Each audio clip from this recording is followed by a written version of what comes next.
네, 우리 육과 말씀과 성령의 조화, 네, 90쪽이 되겠습니다. 90쪽이 되겠습니다. 자, 오늘은 우리가 매번 그렇게 하지만은 이렇게 공부하고 또 이렇게 함께 나누기도 할 텐데 또 함께 나누고 각자를 하나님 않고 각자 말씀을 붙잡고 기도하는 시간을 갖도록 하겠습니다. 그래서 오늘 말씀을 우리가 배울 때에 성령께서 도와주셔서 잘 깨닫게 해주시고 뿐만이 아니라 배우는 말씀을 통해서 우리 자신들을 볼 수 있도록 말씀대로 살지 못했던 거, 또 실제적으로 우리가 말씀에 순종하지 않았던 거, 이런 것들이 조명이 되어져서 깨닫고 그냥 우리가 그 일반적인 말씀을 전하는 게 아니라 그냥 말씀을 요약하는 게 아니라 실제로 그 말씀을 통해서 이렇게 부닥치고 깨달아진 것들을 나누고 회개하고 그런 부분들이 우리가 주님 안에서 해결되어지고 또 말씀대로 순종해서 살아갈 수 있도록 은혜를 구하는 그런 기도하는 시간을 갖도록 하겠습니다. 자, 90쪽 보겠습니다. 그래서 순간순간 여러분들이 저나 우리 모두가 말씀을 듣고 배울 때에 함께 성령님을 의지하시기 바랍니다. 성령님께 깨닫게 달라고 계속 마음속으로 기도하시면서 또 주님께서 우리에게 하시고자 하시는 말씀 듣게 해달라고 기도하면서 자, 육과 말씀과 성령의 조화. 자, 신약 시대는 성령의 시대이고 그래서 예레미야 선지자나 에스겔 선지자를 통해서 하나님께서 그 새 시대의 말세에 새 언약을 주실 것을, 근데 그 새 언약은 우리 마음에 주실 것을 예언하셨고, 그리고 우리가 고린도서신에서 찾아봤지만 그 성령이 우리 마음속에 오심으로 그 새 언약, 그 성령께서 오심이 성취가 되어졌고, 그래서 신약시대는 성령의 시대인 것을 우리가 말씀을 통해서 나눴죠. 성령의 시대이고, 그렇기 때문에 우리 신앙은 처음부터 끝까지 성령에 의한 삶을 사는 그런 신앙생활이 되어져야 된다. 성령에 의한 삶을 사는 그런 신앙생활이 되어져야 된다. 그런데 동시에 우리의 신앙은 그렇게 말하면 그러면 성령으로만 신앙생활이 되는 거냐, 이렇게 이해할 수도 있고 또 실제로 이렇게 하는 사람도 있고 그러는데, 동시에 우리가 빼놓아서는 안 될 것은 우리 신앙생활은 말씀과 성령이 조화를 삶이다. 그러니까 어떤 성도는 말씀을 강조하고 성령을 소홀히 하고, 또 어떤 성도들은 성령을 강조하는데 말씀은 소홀히 하고, 또 어떤 성도들은 아예 말씀도 무시하고 성령도 무시하고 이렇게 되어지는데 다 옳지 않다. 철저하게 말씀과 성령의 조화를 이루는 신앙생활이 되어져야 된다 하는 것이고요.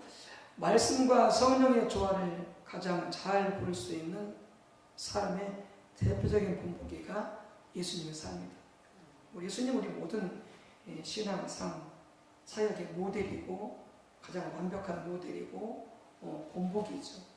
그래서 예수님 삶을 보더라도 누가복음이나 또한 요한복음, 또 사도행전에서도 예수님의 그 삶과 삶에 대해서 증거하고 있습니다만은 그 모든 속 통틀어서 봤을 때에 예수님의 삶은 철저하게 말씀과 성령이 조화를 이루었다는 거죠.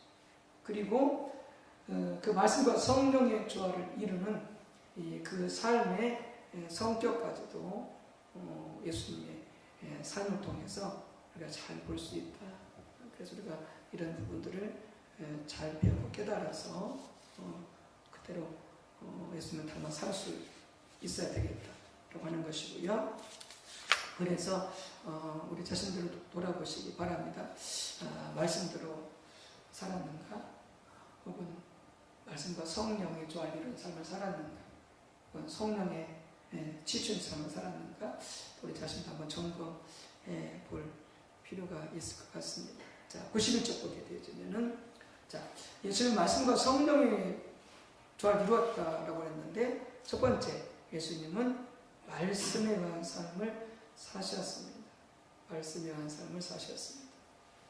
그러니까 이렇게 말하면 우리는 일반적으로 우리도 말씀에 의한 삶을 살죠. 이렇게 말할 수 있는데 실은 이제 우리가 배우겠지만은 예수님께서 말씀에 의한 삶을 사셨다는 것은 구체적으로 어떤 성격이냐라고 하는 거죠. 어떤 성격의 말씀에 의한 삶을 사셨느냐, 그게 중요한 거죠.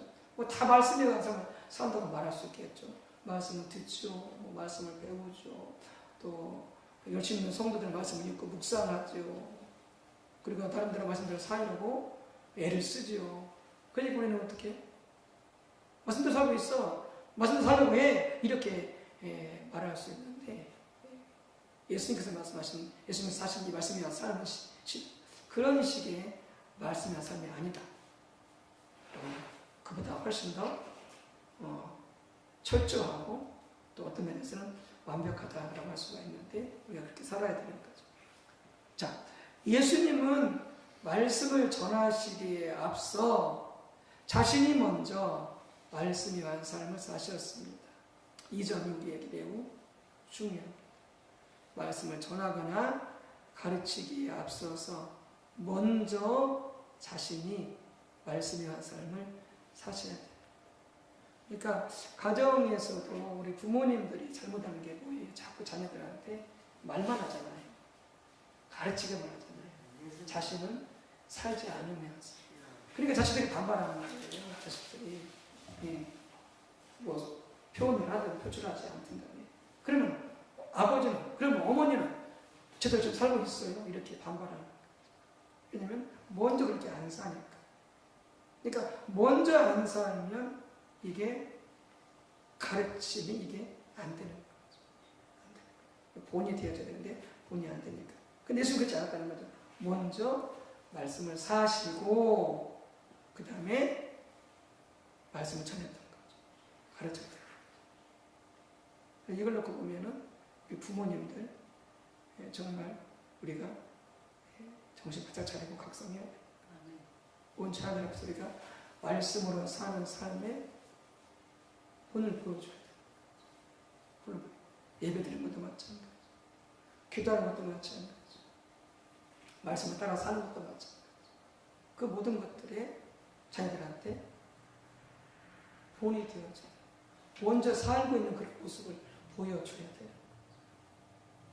그리고 자녀들한테 이렇게 했으면 좋겠다, 저렇게 했으면 좋겠다, 이렇게 하는 게 뭐라 라고 그렇게 해야 된다.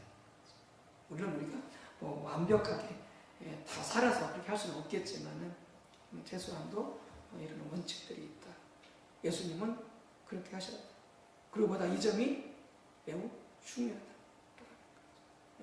말씀한 삶에 있어서 자, 마태복음 5장 19절에 보게 되어지면은 하나님 나라 법칙이 있다. 이미 우리는 예수 믿고 구원받은 자들은 하나님 나라에 들어왔어요? 안 들어왔어요? 이미 들어왔어요. 예수를 믿고 구원받은 자들은 이미 예수님과 함께 하나님 땅에 왔고 이미 하나님 나라가 시작이 됐어요. 완성은 주님 다시 오실 때 완성되겠지만 이미 하나님 나라에 들어왔어요. 자, 그렇다면 예수 믿고 구원받은 하나님 나라에 들어온 사람들은 어떻게 살아야 되느냐라고 합니다. 하나님 나라 법칙이 있어요. 자, 마태복음 5장 19절 말씀 자, 같이 읽습니다. 그러므로 누구든지 이 계명 중에 지극히 작은 것 하나라도 버리고 또 그같이 사람을 가르치는 자 일컬음을 받을 것이요 누구든지 이를 행하며 가르치는 자는 천국에서 크다 일컬음을 받으리라. 자, 천국에서 작은 자가 어떤 자가 작은 자예요? 네, 작은 계명이라도 버리고 그같이 사람을 가르치는 자.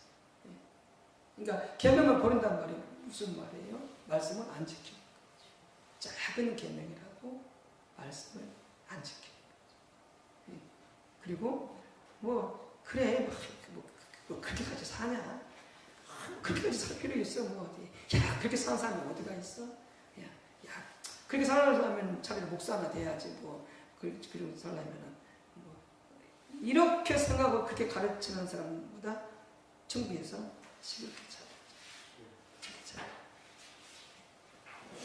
그런데 천국에서 큰 자는 어떤 자가 큰 자다고요?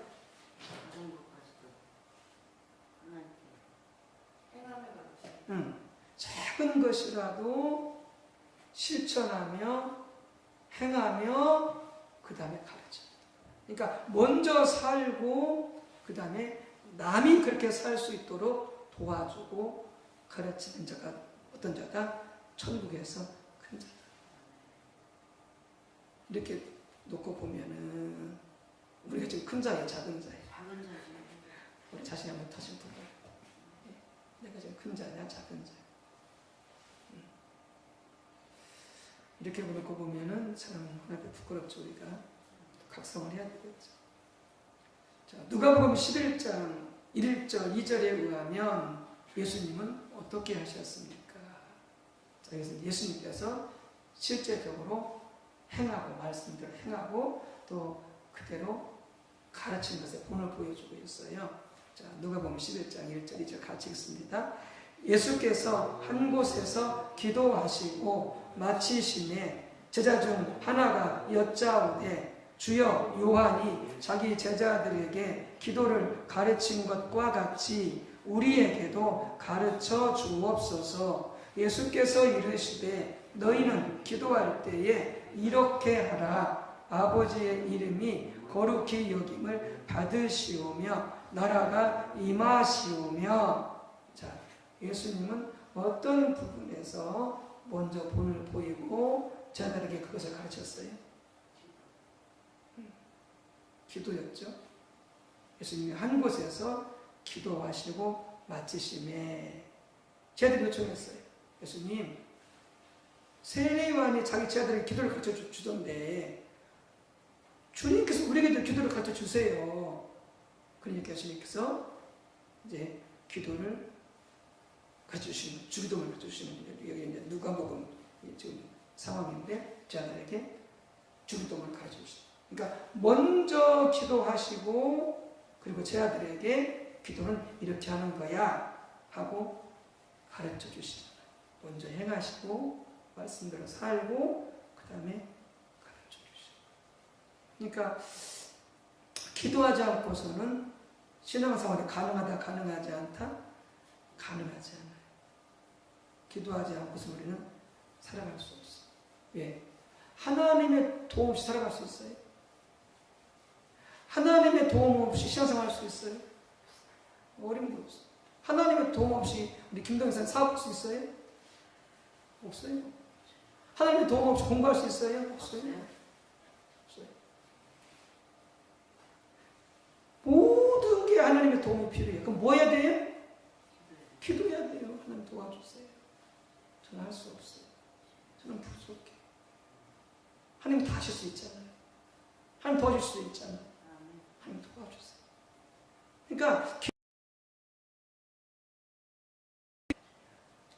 가정생활 가능하죠. 직장생활 가능하죠. 사업 가능하죠. 학교공부 가능하죠. 근데 자꾸 기도하지 않고 자기 힘으로 하려고 하니까 힘든 거예요. 뭐든지 안 돼. 삑사리 먹어. 어긋잖아. 안 되니까. 그러니까 우리는 어떻게 해야 돼요? 먼저 우리 부모가 또 우리 리더들이 우리가 하나님께 기도해서 하나님의 도움으로 하나님의 은혜로 살아가면서 야 기도해야 돼. 네 입을 가지고 다 안 돼. 네 그렇게 아무리 열심히 살아도 네 노력 가지고 다 안 된다. 하나님 도와주셔야 돼. 하나님 이끌어 주셔야 돼. 하나님이 조명해 주셔야 돼. 또 기도해. 너 기도하지 어떻게 하려고 그래도 우리가 먼저 기도하고 체험하면서 저희들한테 기도하도록 그렇게 이끌어줘야 됩니다. 교회에서도 구역에서도. 이게 먼저 살지 않고 먼저 행하지 않으면서 우리가 아무리 가르쳐야 실은 그 말은 힘이 있다 없다? 없다. 없어요. 물론 우리가 살지 못하면서 가르쳐야 되긴 하겠지만 그러나 근본적으로 힘이 없어요. 이끌줄 수가 없어요. 예수님이 강력했던 게 그건 거죠. 본인이 먼저 살고 그리고 저들에게 이렇게 하는 거야. 그 길을 가르쳐 준 거죠.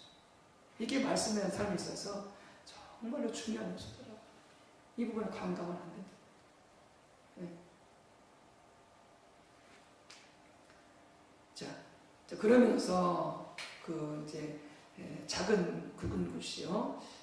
예수님이 사신 말씀이란 삶 속에 나타난 중요한 두 가지 요소. 그래서 예수님께서는 먼저 행하시고 그 다음에 전하시고 가르치셨는데 그런 예수님의 말씀이란 삶 속에 두 가지 중요한 요소가 있다. 그걸 볼 수가 있는 게 바로 마태복음 4장에 마귀가 예수님을 시험하는 그 사건 있죠. 거기서 볼 수가 있다라고 하는 것이죠. 그리고 거기에서 말씀이란 삶의 매우 중요한 요소. 일단은 정말 너무나 중요한 요소인데 한번 살펴보도록 하겠습니다. 자, 92쪽. 자, 마태복음 4장 3절에서 11절을 읽고 다음에 물음에 답하시오. 자, 좀 긴데, 네, 교도하도록 하겠습니다. 제가 한 절 읽고, 여러분들이 한 절 읽고, 글자가 뭘지 모르겠네요. 자그맣게 구절 표시가 되어 있는데 안 되신 분들은 성경책 보고 해도 되고요. 자, 교독합니다. 시험하는 자가 예수께 나와서 이르되 내가 만일 하나님의 아들이거든 명하여 이 돌들로 떡덩이가 되게 하라. 예수께서 대답하여 이르시되 기록되었으되 사람이 떡으로만 살 것이 아니요 하나님의 입으로부터 나오는 모든 말씀으로 살 것이라 하였느니라 하시니. 이에 마귀가 예수를 거룩한 성으로 데려다가 성전 꼭대기에 세우고 이르되 내가 기억되었으되 그가 너를 위하여 그의 사자들을 명하시니 그들이 손으로 너를 받들어 발이 불에 부딪히지 않게 하리로다 하였느니라. 예수께서 이르시되 또 기록되었으되 주 너희 하나님을 시험하지 말라 하였느니라 하시니. 마귀가 또 그를 데리고 지극히 높은 산으로 가서 천하만국과 그 영광을 보여 이르되 만일 내게 엎드려 경배하면 이 모든 것을 내게 주리라. 이에 예수께서 말씀하시되 사탄아 물러가라. 기록되었으되 주 너의 하나님께 경배하고 다만 그를 섬기라 하였느니라. 이에 마귀는 예수를 떠나고 천사들이 나와서 수종드니라. 네, 문제 보겠습니다. 자, 마귀가 예수님을 시험하면서 인용한 성경 구절은 구약 성경 어느 구절입니까? 그게 이제 어디냐면 그 6절에 이제 5절에 마귀가 예수님을 이제 시험하거든요. 성전 거룩한 성 데려다가 성전 꼭대기에 세우고 그러면서 하나님의 아들이거든 뛰어내리라 그렇게 이제 하면서 기록됐단 말이야. 성경에 기록되었을 때 그게 어디냐면은 시편 91편 11절에서 12절이거든요. 그 기록되었을 때 이야 그 말씀이 그가 너를 위하여 그의 사자들을 명하시니 그들이 손으로 너를 받들어 발이 돌에 부딪히지 않게 하리로다 하였느니라. 이게 시편 91편에 기록된 말씀이거든요. 이 말씀을 가지고 마귀가 예수님을 시험하는 거. 성전 꼭대기에서 뛰어내려봐라. 그러면 말씀에 기록된 대로 하나님이 사자들을 천사들에게 명령해서 그래서 예수님의 발이 땅에 닿기 전에 천사들이 받아줄 거다. 뛰어내려봐라. 이렇게 했다는 거죠. 그러니까 마귀도 말씀을 알고 있어요? 모르고 있어요? 말씀을 알고 있어요. 그리고 말씀으로 지금 시험하는 거. 시험하는 거. 시편의 말씀을 이용해서. 자, 그런데 두 번째 보세요. 마귀는 그 구절을 어떤 의미로 사용했습니까? 그런데 마귀가 그 시편 91편 10절에서 11절을 보게 되어지면은 그 구절을 인용하면서 어느 한 부분을 빼놓고 해요. 어느 한 부분을. 그게 뭐냐면은 이제 찾아보시면은 알겠지만은 내 모든 길에서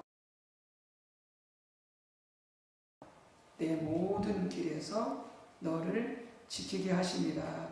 라고 하는 이 구절을 삭제해버리고 그 다음에 그 말씀을 이렇게 인용해서 예수님을 시험하는 거예요.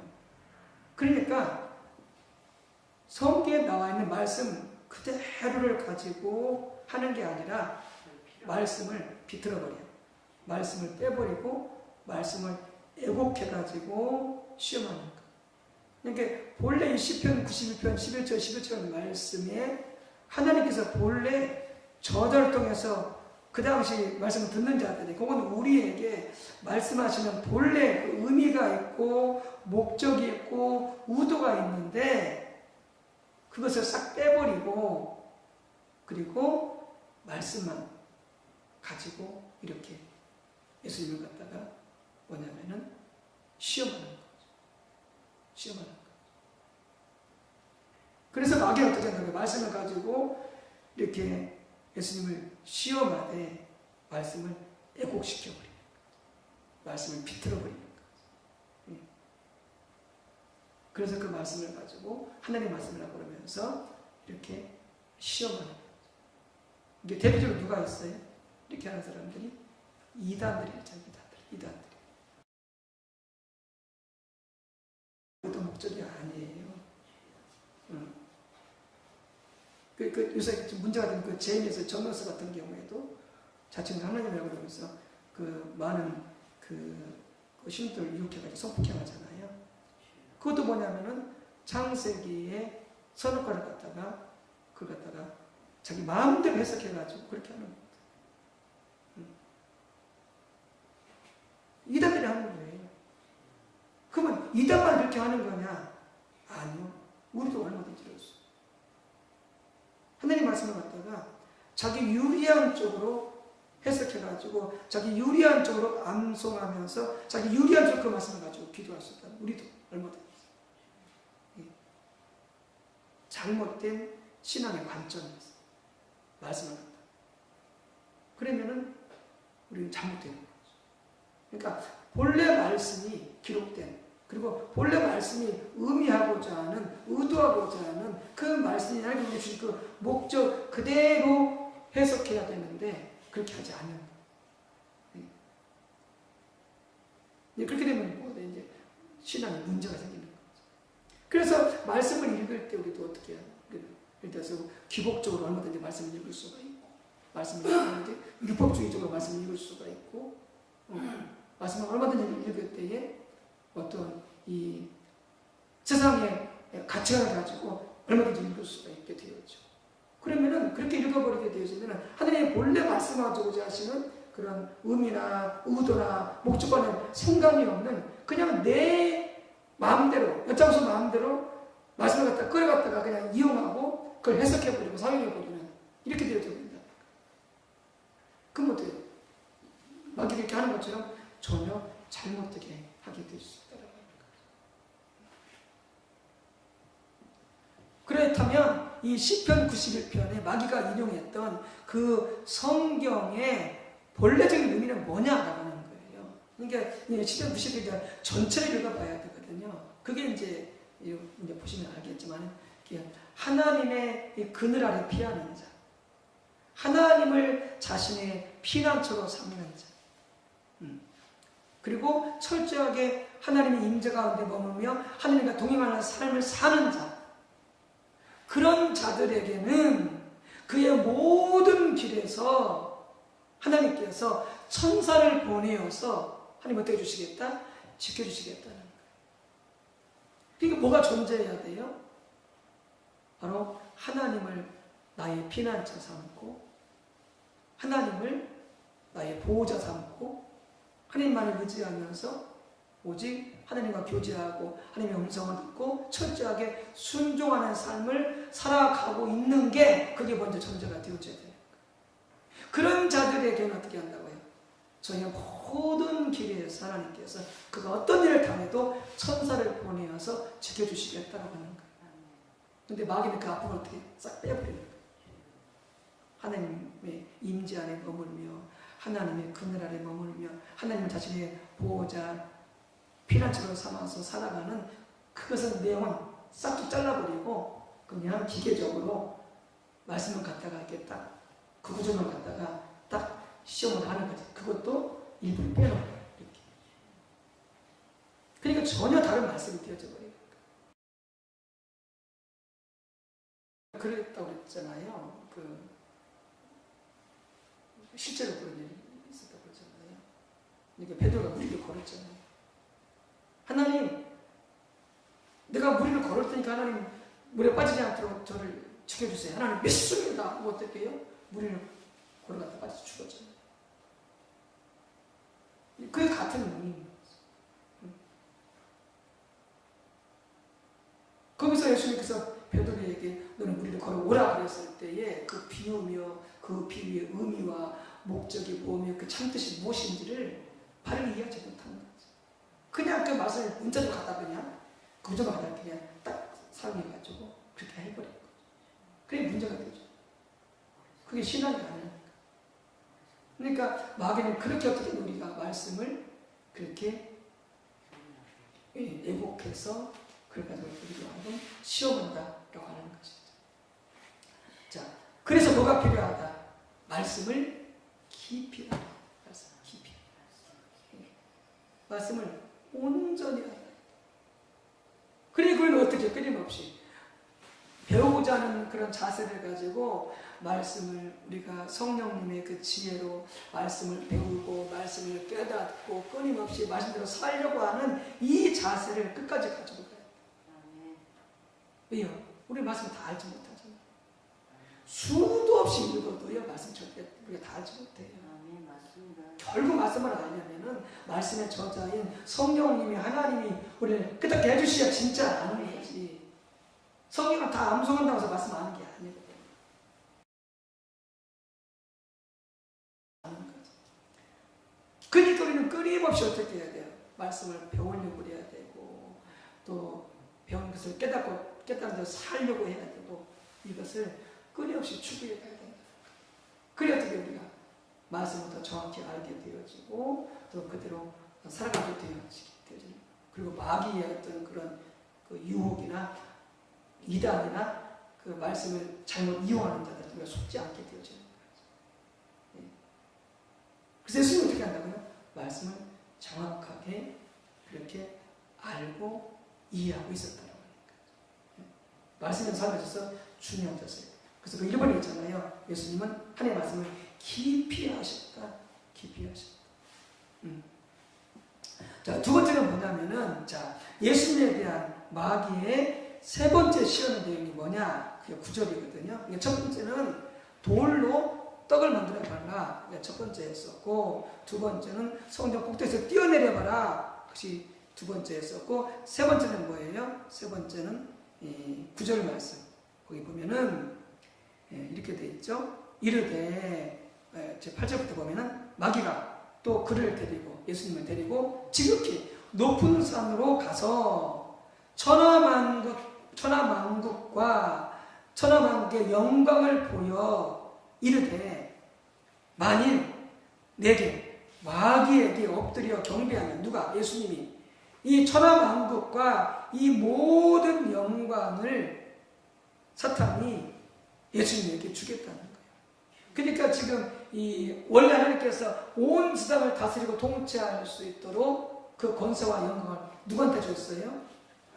아담과 하와한테 줬잖아요. 너희는 생육하고 번성하고 충만하고 정복하고 다스려라고 아담과 하와에게 줬는데 아담과 하와가 죄를 지음으로 누구한테 넘겨줘 버리는 거예요? 사단한테 넘겨줘 버린 거예요. 사단도 순종해 버렸으니까. 하나님 대로 해버렸으니까.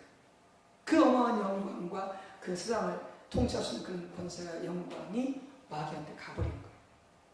그러니까 마귀가 그걸 가지고 예수님 유혹하는 거예요. 이게 그냥 입에 바른 소리 하는 게 아니라 예수님 이의를 제기하지 않잖아요.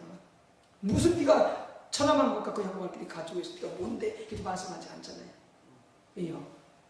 아담과 하와한테 주었는데 아담과 하와가 마귀한테 순종하고 뱀한테 순종하고 너무 줘버렸기 때문에. 자, 그래서 이렇게 예수님한테 유혹을 나한테 잘하라. 이 천하만국의 이 모든 것, 이 모든 영광, 이 모든 권세 내가 너한테 줄게. 네, 그렇게 예수님을 시험하는 거죠. 근데 예수님 뭐라고 말씀하셨어요? 네, 그 뒤에 보면은 사탄아 물러가라 기록되었으되 어디 기록돼요? 다만 그를 섬기라. 난 늦까지 것들한테 경배 안 해. 세상 영광 위해서 세상의 이 모든 것을 얻기 위해서 세상의 모든 영광을 얻기 위해서 내가 너한테 절하지 않을 거야. 하나님만 경배해야 돼. 하나님만 섬겨야 돼. 무슨 소리야? 하면서 마귀를 물리쳤다고 하는 것이죠. 이게 뭐냐? 이게 세 번째 시. 이걸 보면 예수님 어떻게 뭐라 썼어요? 예수님은 세상과 세상의 모든 영광까지라도 어떻게 한다고요? 예수님은 내려놓고 누굴 섬겼다고요? 하나님을 섬기고 말씀에 순종해요. 이게 신앙생활이에요. 이게 신앙생활. 그러니까 말씀을 듣고 지킨다고 하는 게 나한테 유익이 되어지면 지키고 나한테 손해가 되지만 안 지키고 이런 정도가 아니에요. 이 있다고 해서 말씀을 안 지켜버리고 말씀을 지킨다고 졸음을 따서 말씀을 버려버리고 이런 게 아니에요. 말씀을 지키면 내가 손해볼 수도 있고 내 명예가 깎일 수도 있고 뭐 직장을 잃을 수도 있고 뭐 사업이 망할 수도 있고 말씀을 지키다 보게 되면 그럴 수 있다는 거예요. 근데 그게 중요하지 않다는 거예요. 뭐가 중요하다는 거예요? 하나님이 말씀하신 그 말씀에 순종하는 게 중요하다는 거예요. 우리 유혹해 오잖아요. 이번 한 번만 거짓말해. 그러면 어마어마한 돈을 벌 수가 있어. 이번 한 번 잠깐 눈 딱 감아. 그럼 내가 너를 엄청나게 높은 자리에 올려줄게. 이게 다 뭐예요? 이게 다 천하만국과 영광을 줄 테니 나한테 절에 그런 의미예요. 근데 우리 많은 그리스도인들 어떻게 여기 넘어가요? 한 번만 좀 정직하게 하지 마. 한 번이면 돼. 그건 평생 먹고 살 수 있는 돈 얻을 수 있어. 한 번 더 눈 감고 그냥 타협해. 우리는 거기 넘어가면 돼요? 안 돼요? 평생을 가난하게 살아도 돼요? 그 넘어가면 안 돼. 그건 뭐예요? 그게 돈이 우상이 되어지는 거예요. 혹은 명예. 나보면 잠깐 좀 힘을 합하자. 그럼 내가 너한테 좋은 자리 줄게. 좋은 자리 줄게. 그래서 부정한 방법으로 선거하고 부정한 방법으로 우위해가지고 어떤 자리를 획득하고 그리고 거기에 함께 되는 거죠. 그게 다 뭐예요? 말씀을 버려버리고 하나님을 버려버리고 그리고 이렇게 세상의 영광과 천하만국을 얻기 위해서 달려. 이렇게 되면 어떻게 한다고요? 우리는 말씀대로 살 수가 없게 돼요. 보세요. 어떤 내 명예, 내 이익, 내 자존심, 어떤 나의 어떤 입지, 나의 명예, 어떤 내 소유 이런 것들로 인해서 말씀을 버리지는 않아요. 말씀을 포기하지는 않아요. 말씀을 살지는 않아요. 이렇게 놓고 보면 우리가 지금 기억이 안 나서 그럴지 모르지만 성령 존명이 있어야 되는데 많은 부분에서 어쩌면 타협하고 버리고 그리고 말씀을 따라가는 게 아니라 그걸 따라가는 경우가 정말 많습니다. 그러니까 안 되는 거죠. 그러니까 하나님이 함께하지 않는 거죠. 하나님께서 역사하지 않는 거죠. 아무리 기도해봤자 응답이 없는 거예요. 그래서 예수님은 어떻게 한다? 첫 번째, 말씀을 깊이 하실 뿐만이 아니라 그 말씀을 지키기 위해서 예수님은 어떻게 한다? 자신의 전부를 걸었어요. 세상에서 영광 받지 못해도 세상에서 모든 걸 다 빼앗겨도 예수님은 말씀을 지키는데 다 걸고 가셨다. 그래서 이 땅에 오시고 어떻게 했어요? 고난받으시고 십자가에 죽으시고. 예수님 십자가에 죽으시고 어떻게 했어요? 나는 네 아들 아니야. 나 메시아 아니야. 이 한마디면 거의 살 수 있거든요. 십자가 날릴 수 있거든요. 타협하지 않아요. 생명의 목숨이 달라요. 모든 걸 빼앗겨. 말씀을 지키는데 자기를 전부는 거예요. 그러니까 하나님이 함께 하시고 역사하시고 지지하시고 응답하시고 쓰시고 그러죠. 사업도 그렇게 해요. 사업도 타협하면 안 돼. 앞에 누군 이익 때문에 좀 더 이해 보고자 타협하면 안 돼. 말씀이 아니면 아닌 거. 아무리 와서 손님이 어떤 큰 것을 준다고 한다 할지라도 말씀이 아니면 우리는 절대 받을 타협을 하죠. 우리는 돈 때문에 사업하는 게 아니죠. 하나님의 영광을 위해서, 하나님이 주신 그 부르심을 위해서 사업하는 거지. 어떤 내 호의무식하고 세상에서 뭐 유명해지고 내가 자기 사업하는 게 아니죠. 공부도 마찬가지죠. 뭐든지 마찬가지죠. 그러면 하나님의 말씀을 어떻게 한다고? 자신의 전부를 걸어야 된다. 전부를 걸어야 된다. 띄어지는 거지. 장난치지 않는 거지. 분별이 띄어지는 거지. 그래서 첫 번째는 하나님의 말씀을 깊이 하시고. 보시겠습니다. 92절에 예수님에 대한 마귀의 두 번째 시험은 예수님을 성전 꼭대기에 세우고 거기에서 뛰어내리라는 것이었습니다. 그러면서 마귀는 시편 91편 11절에서 11절을 인용합니다. 마귀도 성경을 사용합니다. 그러나 마귀는 하나님께서 말씀하신 의미와 의도와 목적 그대로 성경을 사용하지 않습니다. 마귀는 자기 목적대로 성경을 왜곡시킵니다. 그것이 오늘날 이단들이 하는 수법이고요. 우리도 얼마든지 자신한테 이렇게 적용할 수 있다는 거죠. 원래 시편 91편 11절 12절에 의미하는 바는 우리가 하나님을 거처와 피난처로 삼고, 즉 하나님의 임재 가운데 머무는 걸 말하겠죠. 하나님만 의지하고 하나님과 동행하는 삶을 살면 하나님께서 우리를 지키시고 보호하신다는 그 약속입니다. 그리고 우리 인생의 모든 여정에서, 내 모든 길에서 그랬었잖아요. 심지어 천사를 동원해서라도, 하나님의 사자를 보내서라도 우리의 발이 돌에 부딪히지 않도록 우리를 지키신다는 뜻입니다.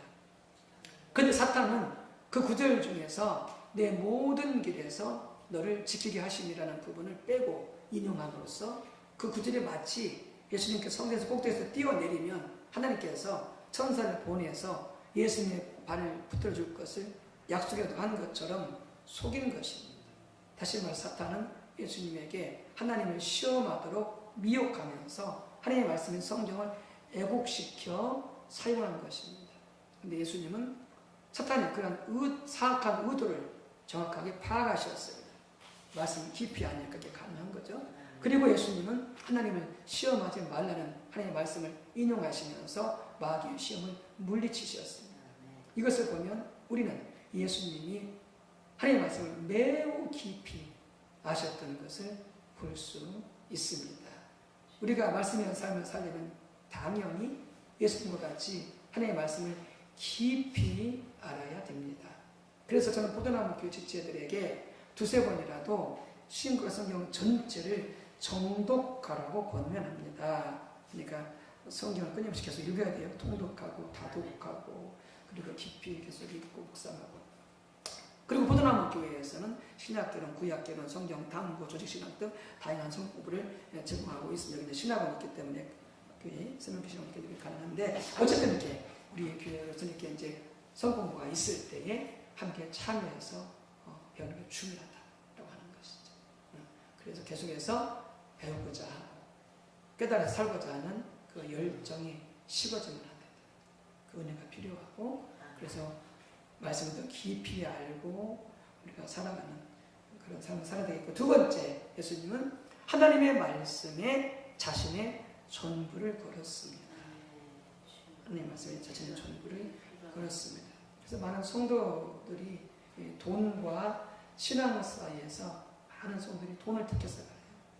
돈을 택해서.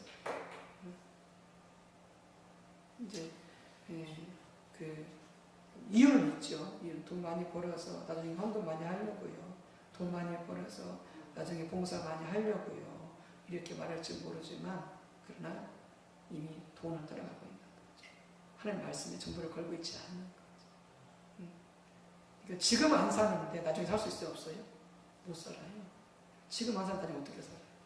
절대 살 수 없어요. 지금 살아야 나중에 살 수 있는 그런 소망이 있게 되어지는 거예요. 지금 안 살면 못 사는 거예요. 지금 이미 다 해가고는 어떻게 살아요? 당장 안 되는 거죠. 당장 네. 그래서 지금 살아야 됩니다. 하나님의 말씀에 전부를 걸어야 되는 거예요. 예수님에 대한 마귀의 세 번째 시험은 마귀가 예수님에게 천하만국의 영광을 보여주면서 자기에게 엎드려 절하면 그 모든 것을 예수님에게 주겠다는 것이었습니다. 누가복음의 기록에는 이것은 내게 넘겨준 것이므로 내가 원하는 자에게 주노라. 이것은 내게라고 해서 사탄 아까 말씀드렸죠. 아담과 하와가 사탄한테 넘겨준 거였었죠. 세상 모든 그 만국과 그 영광을. 그래서 마귀는 내가 원하는 자에게 줄 수 있다. 자신의 것이니까 말이 덧붙여 있습니다. 그런데 예수님은 그런 마귀의 시험을 주 너희 하나님께 경배하고 다만 하나님만을 섬기라는 하나님의 말씀을 인용하시면서 단호하게 마귀의 시험을 물리치고 마귀를 대적하셨습니다. 이것을 보면 우리는 예수님이 천하만국의 그 모든 영광과 권위의 유혹 앞에서도 하나님 말씀에 자신의 전체를 걸었다는 사실을 볼 수가 있습니다. 그렇기 때문에 마귀를 물리칠 수 있었던 것이죠. 세상의 모든 영광과 세상의 모든 것들을 다 내려놓을 수 있게 되어진 거죠.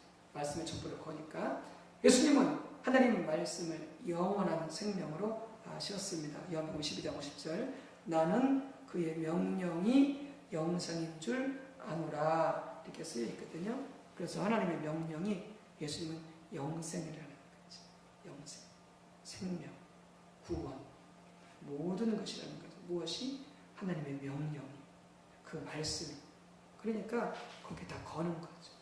그 말씀에 우리가 말씀이한 삶을 살기 위해서는 예수님이 가지셨던 이 자세가 우리에게 반드시 있어야 합니다. 말씀을 지키기 위해서 모든 것을 거는 이 자세가 없이 우리는 진정한 의미에서 말씀이한 삶을 살 수 없습니다. 그러니까 우리 목회자들 같은 경우도 이제 그런 유혹이 있잖아요. 큰 교회에서 사역하고 싶은 유혹, 그리고 더 많은 사례비 대우를 잘해주는 데 가서 하고 싶은 그런 유혹이 있거든요. 그래서 그렇게 해서 가는 목회자도 있어요. 더 큰 교회 선호하고 작은 교회는 아예 쳐다보지도 않고 더 많은 사례비 비교해가지고 택해서 그런 데 찾아가서 가고 하게 되어지는. 근데 결국 뭐가 되어지냐면은 하나님의 명령이 중요한 게 아니라 하나님의 뜻이 중요한 게 아니라 결국 세상의 그런 영감을 쫓아가는 거죠. 쫓아가는 거죠. 그러니까 우리 목회자들도 그런 항상 유혹이 있고 또 그걸 간파하지 못하면 결국 그렇게 계속 갈 수밖에 없다. 근데 우리 일반 성도님들도 마찬가지라는 거죠. 어떤 돈 문제, 또 명예 문제, 어떤 그 자리, 이런 것을 두고서 타협하고 말씀을 거부하고 그다음에 뭐 거짓말하거나 또 뇌물을 주거나 갖가지 방법이 있을 수 있죠. 그런 걸 통해서 말씀의 전부를 걸지 않게 되어지는 같은 다 비슷한 유의 그런 다 일을 할 수가 있겠죠. 네. 자, 바리새인들을 보겠습니다. 14쪽. 바리새인들은 누구보다 하나님의 말씀을 잘 알았고 그들의 교리는 예수님도 인정하셨듯이 정통적이었지만 그들은 전혀 말씀이란 삶을 살지 않았습니다. 아니 이게 말씀도 잘 알았고 그들의 신학과 교류는 정통이었는데 또 나름 자신들은 말씀대로 산다고 했는데 전혀 말씀의 삶을 살지 않았다라고 하는 거죠. 이런 경우 왜 그러냐면은 이들의 신앙이 율법주의적이기 때문에 그랬어요. 율법주의적.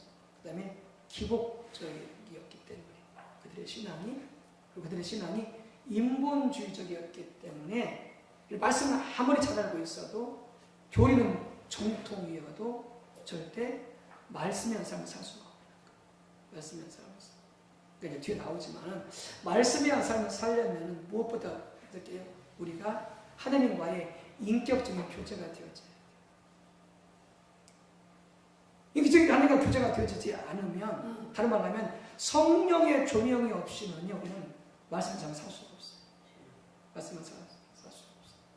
그 성령이 말씀을 통해서 우리를 비춰주어야 내가 교만한지 내가 우상을 숭배하고 있는지 내가 탐심이 많은지 내가 죄를 지은 것들을 깨닫고 회개하고 돌이킬 수가 있거든요.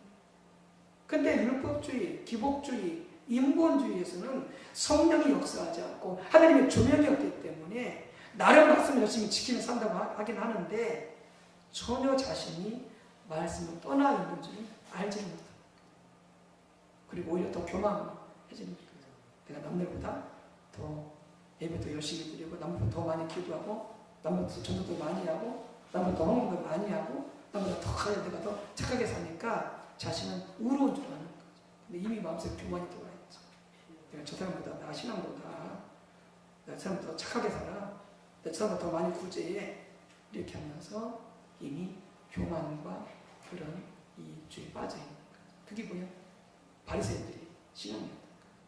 그러니까 말씀 많이 알고 신학과 교리가 정통이어도 이렇게 율법주의, 기복주의, 인본주의 하나님과 교제가 되어지지 않고 성령의 조명이 없으면 절대 말씀의 삶을 살 수가 없는 거예요. 말씀을 살 수가 없는 거예요. 이게 바리새인들의 결정적인 패착이었던 거예요. 패인이었던 거예요. 그러니까 끊임없이 율법주의, 기복주의, 인본주의 여기서 벗어나요.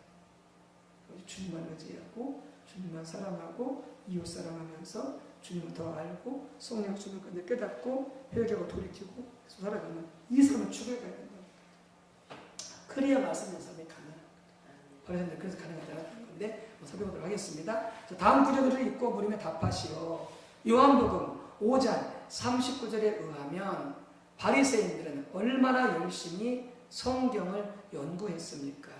그러니까 둘째랑 서로할 정도로 연구가 그래서 말씀을 많이 연구하는 거죠. 바리새인들은 완성할 정도로 모세오경을 자 거기 보십시다 같이 너희가 성경에서 영생을 얻는 줄 생각하고 성경을 연구하거니와 이 성경이 곧 내게 대하여 증언하는 것이라. 자 성경을 연구하되 성경에서 무엇을 얻는 줄 알고 영생을 얻는 줄 알고 성경을 연구해요. 그러니까 성경 속에 우리 살 길이 있다. 이 성경 말씀대로만 살아야 우리가 살 수 있다. 그러니까 성경을 그만큼 귀하게 여기고 말씀을 그만큼 어떻게 한다고요? 연구했던 자들이 바리새인들이었다. 우리는 이런 열심을 따라가지 못하죠. 바리새인들. 그 정도로 아주 정말 말씀을 소중히 여기고 말씀을 연구했던 자들이다라고 할 수가 있겠죠. 자, 요한복음 5장 45절을 읽고 성경에 대한 그들의 자세를 써보십시오. 자, 45절 같이 읽습니다. 내가 너희를 아버지께 고발할까 생각하지 말라. 너희를 고발하는 이가 있으니 곧 너희가 바라는 자 모세니라. 자, 너희가 바라는 자 모세니라 이렇게 되어 있는데 이걸 다른 영어 성경에는 뭐라고 되어 있냐면은 너희가 그 위에 너희의 소망을 두고 있는 모세 뒤에 나오니까 그냥 쓰지 마세요. 뒤에 나오니까 설명을 나오니까 너희가 그 위에 너희의 소망을 두고 있는 모세. 그래서 모세라고 하는 것은 이 구약의 말씀을 말하는 거예요. 모세에서 쓰여진 창세기, 출애굽기, 레위기, 민수기, 신명기 이런 하나님의 말씀을 말하는 거예요. 모세에서 쓰여진 하나님의 말씀.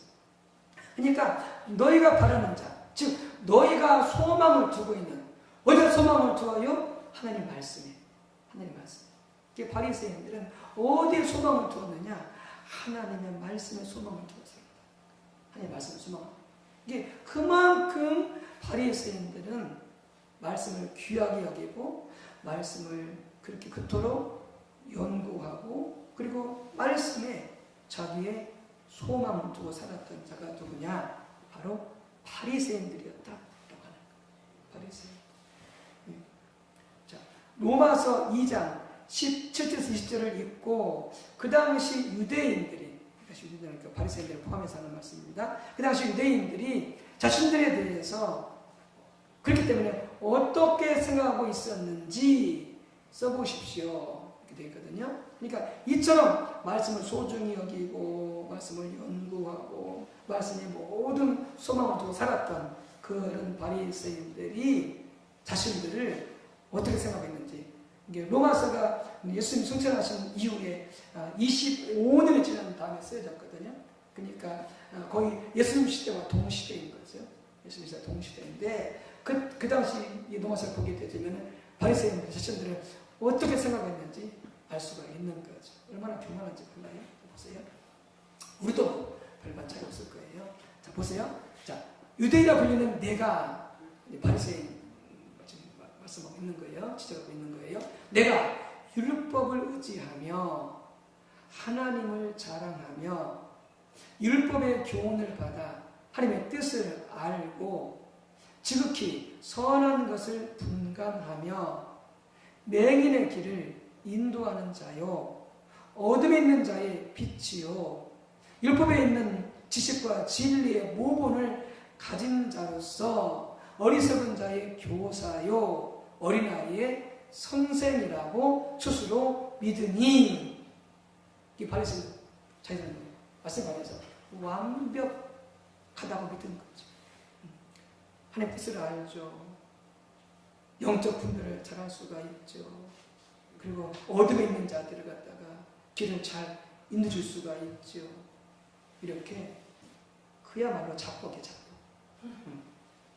자기들은 이만큼 이 말씀과 관계에 대해서 그대로 살고 그리고 말씀을 깊이 알고 그리고 아주 잘 가르친다라고 그렇게 생각을 했던 거죠. 바리새인들, 유대인들.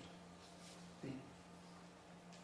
자, 그 다음 페이지 95쪽. 자, 마태복음 23장 23절에 의하면 그들의 교리는, 그들의 신앙은 어땠을까요? 자, 예수님께서 하시는 말씀인데 거기 한번 같이 보도록 하겠습니다.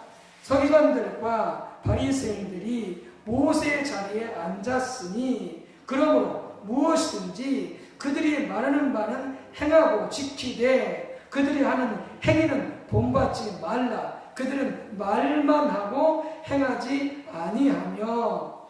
자, 두 가지 보세요. 첫 번째, 예수님께서 뭐라고 하세요? 그들이 말하는 바는 어떻게 하라고요? 그들이 말하는 바는 어떻게 하라고요? 그들이 말하는 바는 행하고 지키라는 거죠. 그러니까 그들이 말하고 가르치는 것은 틀렸다, 맞다? 맞다. 맞으니까 행하고 지키라고 그랬겠죠. 그들이 말하는 바는 맞다는 거죠. 근데 뭐가 문제예요? 그들이? 뭐가 문제예요? 말만 하고 행하지 않아요. 그러니까 앞서 말씀드렸던 것처럼 가르치기는 해. 근데 뭐야? 자신은 그렇게 안 살아. 나는 정직하게 안 살아. 그래서 애들한테 너희들 정직해야 돼. 이렇게 하는 것 똑같은 거야. 나는 정직하게 안 살아. 다른 성도들한테 아니 정직하게 살아야 돼. 그러면 안 되지. 이렇게 말하는 거야. 이게 자신은 안 살면서 다른 사람들은 그렇게 살라고 하는 거야. 그러면 성경에 정직하라고 되어 있으니까 정직해야 돼. 이렇게 말했다고 한다면 그 말은 맞는 말이 틀린 말이에요? 그 말은 맞는 말이에요. 정직해야 돼. 정직해야 돼. 성경에 정직하게 되어 있잖아. 정직하게 살아야 돼. 정직해야 돼. 그러니까 예수님께서 그렇게 가르칠 때 그 말은 받으라는 거예요. 그 말씀이 맞으니까. 그런데 그들의 행위를 본받지 말라는 거예요. 왜? 말만 하고 그대로 안 사니 그건 본받지 말라는 거예요. 그들의 삶은 본받지 말라는 거예요. 이게 바리새인들의 결정적인 잘못이 뭐냐면 말씀을 이와 같이 깊이 알고 말씀을 소중히 여기고 말씀에서 영생을 얻는다고 생각할 정도로 말씀의 모든 소망을 들 정도로 말씀은 너무나 귀하게 여기면서도 문제는 뭐냐면은 자신들은 전혀 말씀대로 안 산다. 소용이 있어요, 없어요? 아무 소용이 없어. 아무리 말씀을 깊이 알고 아무리 말씀을 그렇게 소중히 여기고 잘한다 할지라도 자신이 말씀대로 살지 않으면 자신한테는 아무 유익이 없는 거예요. 아무 유익이 없는 거예요. 자, 95쪽 보시기 바랍니다. 자, 거기서 한 가지 쭉 읽으면서 보시겠습니다. 요한복음 5장은 예수님께서 유대인들과 그 당시 종교 지도자들에게 하신 말씀입니다. 요한복음 1장은 유대인과 바리새인들을 상호 교환적으로 사용하고 있습니다. 바리새인들은 성경에서 영성은 늘 생각하고 성경을 상고하고 연구했습니다. 그만큼 그들은 성경을 소중히 여기고 또 열심히 연구했습니다. 그들은 모세경뿐만 아니라 구약 성경 전체를 암송하고 연구하는 것이 그들의 일상이었습니다. 얼마나 그 특심인지 알 수 있겠죠? 그들은 율법에 자기들의 소망을 두고 살았습니다. 너희가 바라는 자 모세라는 말을 영어 NIV 성경은 너희가 그 위에 너희의 소망을 두고 있는 모세라고 번역하고 있습니다. 로마서는 쓰는 당시 이후 불과 25년이 지난 시점에서 쓰여진 성경입니다. 그러므로 로마서 2장 17절에서 20절을 보면 예수님 당시에 종교 지도자들이 자신들에 대해서 어떻게 생각했는지를 짐작해 볼 수 있습니다. 그들은 성경 안에 진리와 지식의 오본이 들어있고 그 성경으로 교육을 받았기 때문에 자기들이 하나님 뜻을 누구보다 잘 알고 하나님을 잘 믿는다고 자부했습니다. 심지어 그들은 자신들이야말로 어둠 가운데 있는 자들을 위한 빛이요 눈먼 자들을 위한 인도자요 어리석고 어린 자들을 위한 교사라고 자부했습니다. 더 나아가 예수님께서 심지어 자기 제자들에게도 그들이 가르치는 것은 반드시 다 지키라고 말씀하실 정도로 그들의 교리는 대체적으로 정통이었습니다. 그래서 그들은 누구보다 말씀을 어쨌을 것입니다. 그들은 누구보다 말씀을 강조했을 것입니다. 그들은 당연히 자신들이 하나님의 말씀을 소중히 여기고 소위 말씀이 한 삶을 산다고 자부했을 것입니다. 자, 그런데 요한복음 5장 38절에서 예수님은 바리새인들 속에 무엇이 거하지 않는다고 말씀하셨습니까? 자, 거기 같이 한번 읽어보겠습니다. 그 말씀이 너희 속에 거하지 아니하니 이는 그가 보내신 이를 믿지 아니함이라. 자, 그들 속에 뭐가 거하지 않는다고요? 그 말씀이 그들 속에 거하지 않는. 그러니까 말씀이 그들의 마음속에 거하지 아니하므로 머리로 말씀을 알지만은 말씀대로 못 살아. 말씀대로 못 살아요. 그러니까 말씀이 우리 속에 거해야 돼. 그럼 어떻게 말씀을 속에 거하게 되죠? 성령이 우리에게 깨닫게 해주셔야 그 말씀이 우리 속에 거하게 되죠. 그러니까 말씀을 암송한다고, 말씀을 공부한다고, 말씀을 연구한다고 지식으로는 알지만 그 말씀이 내 마음속에 거하진 않아요. 지식은 우리 공부는 해야 돼요. 끊임없이 배워가는 해야 되겠지만 배운다고 연구한다고 암송한다고 그 말씀이 절대 우리 마음속에 거하진 않아요. 말씀을 반드시 배워야 돼요. 예? 배워야 사니까. 못 배우면 몰라서 못 살아. 그래서 배워야 되는 거예요. 그런데 배운다고 해서 사라지는 건 아니야. 배운 말씀이 성령으로 깨달아지고 조명이 되어져서 쓸 때 내 마음속에 새겨주니까. 그래서 아까 정신 목사님 말씀하셨듯이 새벽에 회개하는 게 하나님께서 뭐냐면 성령으로 같은 말씀에 마음의 말씀을 주셔서 태클을 거는 거예요. 그 말씀은 잊어버릴 수가 없어. 예, 성령이 지적했어. 그 말씀이 마음속에 남는 거예요. 그래서 회개하고 그렇게 안 살려고 몸부림치고 하나님의 은혜를 구하게 되어서 결국 말씀을 지키는 자리로 하나님의 은혜로 갈 수 있게 되어지니까. 근데 말씀을 수도 없이 듣고 배운다고 하다 할지라도 성령이 내가 깨닫게 해주지 않으시면 그 그 말씀은 내 마음속에 절대 내려오지 않아요. 내 손이 구할 수가 없어. 말씀의 바로 그거니까. 말씀은 모세오경은 성경에서는 전체 암송하고 그렇게 말씀을 잘 가르치고 그게 말씀을 잘 안다고 하는데 그들이 뭐가 없어? 성령을 조명해. 성령을 그들의 말씀을 깨닫게 주시는 게 없어. 그러니까 말씀이 머리는 있는데 입술은 있는데 그 말씀이 가슴에 없는 거야. 그러니까 자기는 나름대로 말씀을 지키며 산다고 그래요. 거짓말도 안 한다고 생각하고 거짓말도 안 하고 욕심도 안 부리고 자기들은 구제하고 기도도 많이 하고 안식일도 지키고 또 어떤 부분에서는 나름 또 그런 말씀을 지키려고 열심히 했으니까 다른 사람들은 다른 말씀을 잘 지키며 사는 것처럼 보여. 또 실제 지키며 살고 있고 그런데 마음으로는 전혀 말씀을 지키지 못하고 있어. 그리고 보이지 않는 데서 또 어떤 부분에서는 또 말씀을 많이 어기며 살고 있어. 왜요? 그 속에 꼭 말씀이 없기 때문에.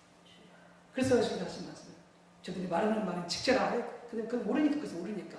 그런데 그들이 하는 삶을 본받잖아. 왜? 말씀으로 하는 삶. 그러니까 말씀이라는 삶을 살지 않고 있다는 거지. 예수님처럼. 자, 그 다음 보겠습니다. 자, 96조.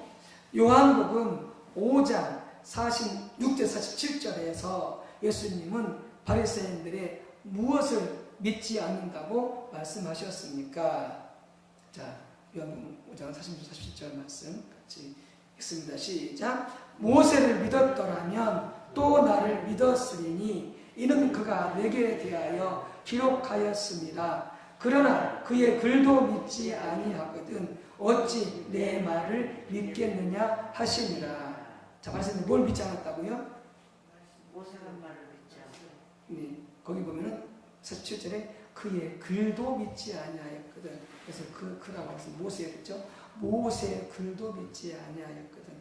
즉 율법을 믿지 않았단 말이죠. 율법을 믿지 않았다는 거죠. 근데 스스로는 우리는 믿어. 모세 율법을 믿어. 믿으니까 우리가 그렇게 살지 가르치지 말할지 모르지만 예수님으로 말하면서죠. 너희는 모세의 글도 믿지 아니했다. 이렇게 예수님께서 평가하고 있는 거예요. 요한복음 5장 16절에 의하면 바리새인들은 왜 예수님을 대적하고 핍박했습니까? 당신은 그들이 무엇에 기초해서 예수님을 그렇게 핍박했을 것이라고 생각합니까? 자, 5장 16절 말씀. 예수님 핍박하거든요. 바리새인들, 유대인들이. 자, 같이 읽습니다. 그러므로 안식일에 이러한 일을 행하신다 하여 유대인들이 예수를 박해하게 된지라. 이게 바로 요한복음 5장에 보게 되자면은 이제 벳사 연못가에 가서 38년 동안 이렇게 그 이부자리에 누워서 벳사 연못이 통하기를 기다리고 있는 그 자를 안식일에 붙여주시면서 내 자리를 들고 가라 그랬잖아요. 지금 그걸 또 하는 말이거든요. 그걸 또 하는 말을 지금 하는 거예요. 그걸 또 바리새인들이 예수님을 향해서 뭐라고 하냐? 안식일에 그렇게 했다는 거죠. 즉 병자로 하여금 이부자리를 들고 걸어가게 했다는 거죠. 그러니까 안식일에 이부자리를 들고 걸어가면 돼요? 안 돼요? 안 돼요. 그들 입장에서 볼 때는 그게 안식을 어긴 것이니까. 그러니까 무슨 짐을 들거나 무슨 거리를 많이 걷거나 그러면 그게 안식을 어긴 것이 되어야죠. 그래서 뭐냐면 그들은 예수님한테 안식을 어겼다는 거예요. 왜 그 환자로 하여금 그 자리를 들고 걸어가게 했냐? 말씀 시켰다는 거지. 그래서 안식일을 어겼다고 이렇게 예수님 향해서 박해를 하게 됐다는 거예요. 그래서 그들이 예수님을 박해한 이유가 뭐예요? 그 안식을 범했다고. 그 말씀을 범했다고. 그 말씀을 범했다고. 안식일을 지키라고 하는 그 말씀을 범했다고 예수님은 핍박을 박해한 거예요. 자, 마태복음 11장 19절은 예수님께서 어떤 사람들에 대해서 하신 말씀입니까? 그리고 이 구절에 의하면 지혜의 오름은 무엇으로 검증됩니까? 자, 19장, 마태복음 11장 19절에서 같이 있습니다. 인자가 와서 먹고 마시네 말하기를 보라 먹기를 탐하고 포도주를 즐기는 사람이요 세례와 죄인의 친구로다 하니 지혜는 그 행한 일로 인하여 옳다함을 얻느니라. 네. 저기 이제 유대인들 브레선에서 예수님 하신 말씀이죠.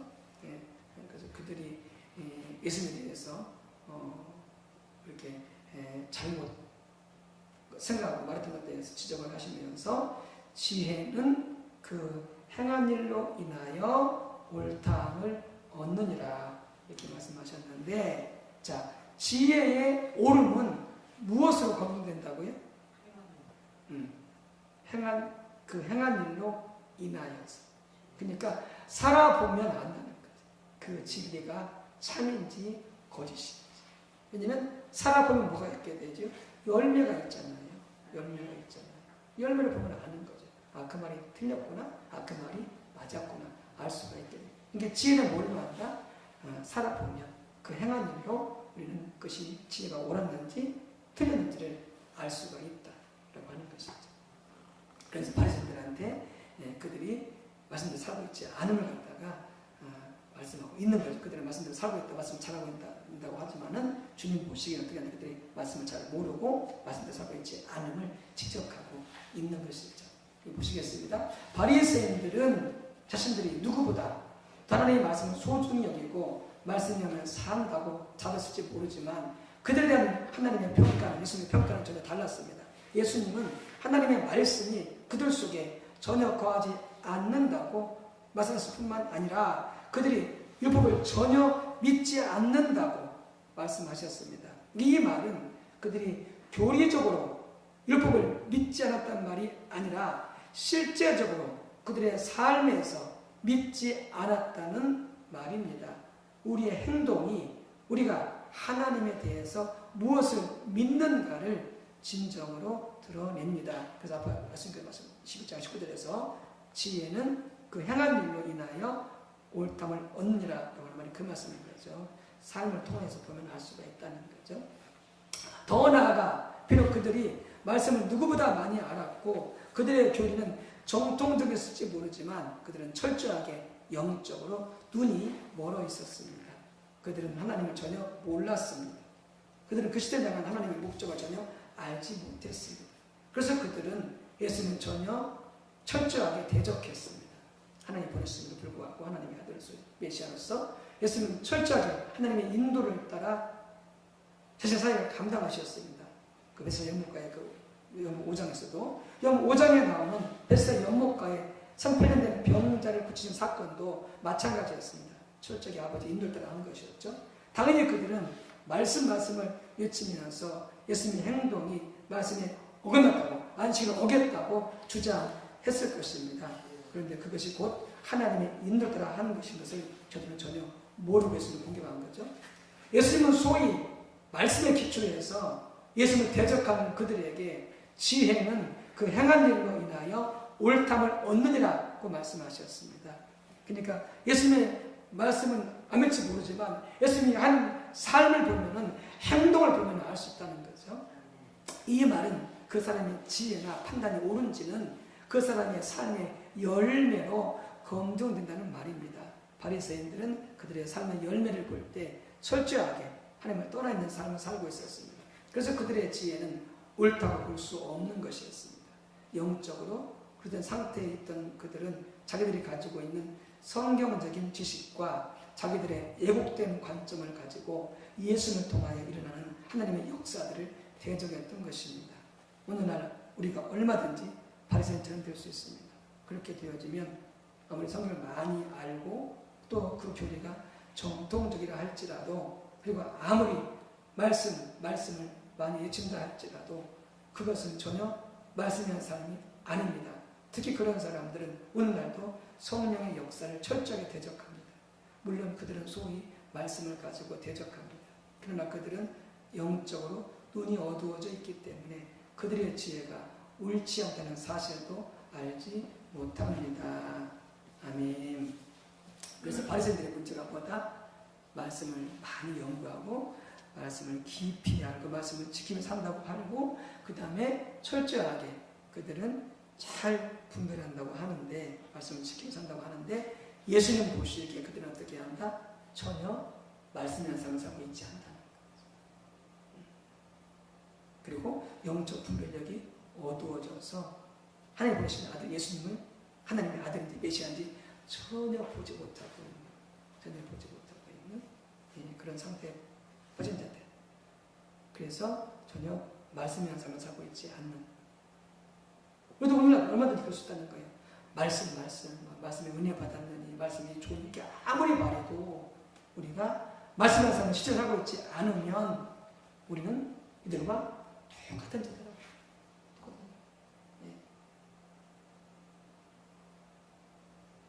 그래서 정말로 내 신앙이 말씀의 삶을 살고 있는지 내 자신이 뭘 봐라? 삶의 열매를 보면 알 수 있다. 삶의 열매를 보면 알 수가 있다. 그러니까 이제 그 김서구 선교사님이라고 우리가 속한 그 새물교 선교회에 있는 평신도 선교사님인데 이분이 서울에 한 5만 명 정도 모이는 교회에서 그 전도해가지고 1등 하시는 분이에요. 1등 하시는 분이에요. 그리고 명절이면은 이 기도원에 가서 기도하고 금식하고 부모님 집에도 안 가고 그렇게 열심히 신앙생활 했었던 전도도 많이 하고 전도는 1등하고 그 5만 명 모이는 교회에서 그리고 그 장로님도 말씀 가르치고 그 중직도 하게 되었어요. 그런데 이분이 어느 날부터 이분이 전도하기가 싫어지더래요. 전도하기가 싫어지더래요. 왜냐하면 아무리 전도해도 자기의 삶이 바뀌어지지 않으니까 이 사람이 회의가 온 거예요. 아니 이렇게 아무리 전도해봤자 내 삶이 바꿔지지 않는데 그렇다면 저들의 삶도 바꿔지지 않을 텐데 그렇게 열심히 전도하고 그렇게 열심히 기도하고 그렇게 열심히 금식하고 그렇게 열심히 충성한 자기 삶이 인격이 안 바꿔지는데 다른 굳이 전도할 필요가 없다는 거예요. 그 회의감이 있는 거죠. 그 전도를 안 했다. 이분이 그걸 다니면서 그렇게 전도도 많이 하고 수많은 성경 공부도 해보고 그리고 또 성령도 받고 능력도 나타나고 은혜도 경험하고 그러긴 하는데 자기 삶은 전혀 안 바뀌는 거예요. 자기 신앙이 전혀 성숙이 안 된다는 거예요. 이분이 회의가 오는 거예요. 그러다가 이분이 이제 우리가 여기서 배운 그 십자가 부분 그 말씀 들으면서 요정 목사님 설교를 들으면서 이분이 깨달은 거예요. 그렇게 열심이고 특심이고 그렇게 말씀을 잘 가르치고 또 배우고 또 성령의 은사와 능력도 나타나는데 왜 이렇게 열심히 안 배우는가? 인격도 그렇고 삶도 그렇고 시간도 그렇고 성숙이 없는가? 라고 봤더니 자신의 신앙이 거짓이라는 거예요. 자기 신앙이 율법주의고 기복주의고 인본주의라는 거예요. 그래서 이분이 그때부터 철저하게 회개하고 하나님의 얼굴을 구하고 하나님과 교제하고 하나님의 음성을 듣고 그 뜻을 분별하기 위해서 순종하는 삶으로 거기 모든 것을 거는 거예요. 그리고 하루 종일 그분이 이 직장 가고 그 다음에 이렇게 하는 것 외에는 모든 시간에 오직 이 십자가 복음을 공부하고 기도하고 그 말씀대로 사는 것을 다 투자하는 거예요. 그분이 안 해도 그분이 출근하고 받게 되면 옛날에 쓰니까 전화선 다 뽑아버린대. 그리고 계속 그 말씀 들으면서 회개하고 기도하고 말씀 살고 하나님의 은혜를 구하고 그러면서 이분이 엄청 하나님의 은혜를 받고 변화되어져 가고 신앙이 새롭게 되어져 가고 그러면서 평신도 선교사로 아프리카에 갔다가 지금 캐나다에 가 계시는데 엄청 변화가 되죠. 바리새인처럼 우리가 아무리 말씀 많이 공부하고 말씀을 많이 하고 말씀을 암송하고 아무리 주일 열심히 해도 우리가 이렇게 십자가 복음을 뱉던 것처럼 주님과의 인격적인 교제가 되어지지 않으면 우리 삶 가운데 하나님은 성령의 조명으로 알게 되는 이 은혜가 없게 되어지면 우리는 절대 말씀대로 살 수가 없다는 거예요. 절대 변화가 없게 되어진다.